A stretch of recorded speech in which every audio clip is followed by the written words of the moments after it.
Once upon a time, in the deep mountain forests, there lived an old monk and a young monk. The old monk was master while the young monk was his disciple. The old monk was a great practitioner of meditation. He used to spend a lot of his time meditating. Normally, when he started meditation, it could last for half a day or even one full day. In addition, during his meditation, he would know what was going to happen in the future.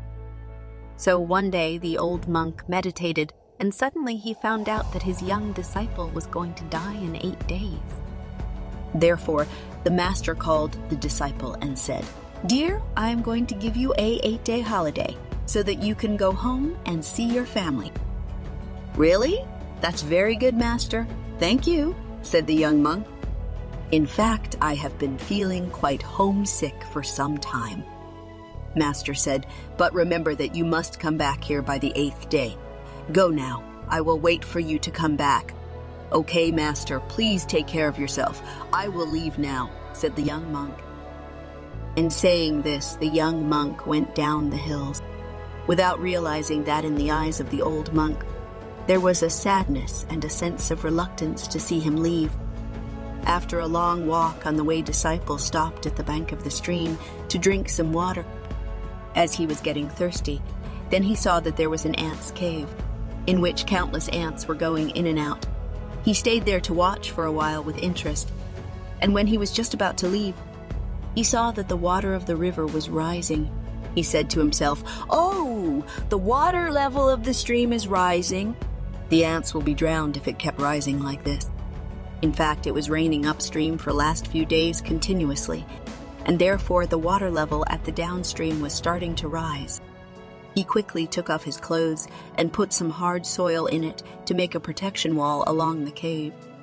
Not only did he manage to stop water from covering the cave, but also he skillfully diverted the flow of the water to somewhere else. And so he saved the lives of countless ants. After that, he left from there and reached his home. The 8 days passed quickly. As 8 days passed, he remembered that he had to reach back to his master on the 8th day. He left to go back to his master.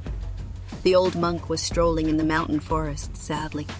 He was thinking about his young disciple and thinking that he must have died by now, because 8 days has passed and now it was evening of the 9th day. He was sad that he could not see his disciple one last time. But suddenly, from a distance, he saw the young monk coming back from the hills cheerfully. He ran to him and hugged him. He was very happy to see him, but he was also surprised at how the young monk is still alive, even after 8 days have passed. Then he happily asked the young monk to recount what he had done in the past 8 days while he had been away. And when the disciple told him his story, he finally understood that because the young monk had saved the lives of countless ants. This has caused his 8 days remaining life to lengthen into a long and a happy life. If we see in our lives, we will find that cultivating good deeds, good karma is a way to prolong your life. The result of doing good deeds will not necessarily increase your life, but it can also bring abundance of happiness in your life. It can make your destined big troubles to become small and ineffective, because just as we get sorrow by doing bad deeds, in the same way, we receive happiness in our life by doing good deeds. This is the principle of karma, that what we give comes back to us many times more. It is not necessary that you should have money to do good deeds. Wiping the tears of crying is also a good deed. Consoling someone in grief is also a good deed. Giving motivation to the demotivated person is also a good deed. All in all, to remove someone's sorrow is a good deed. If you want to be happy in your life, then start removing the sorrows of others, and your life will automatically be filled with abundance of happiness.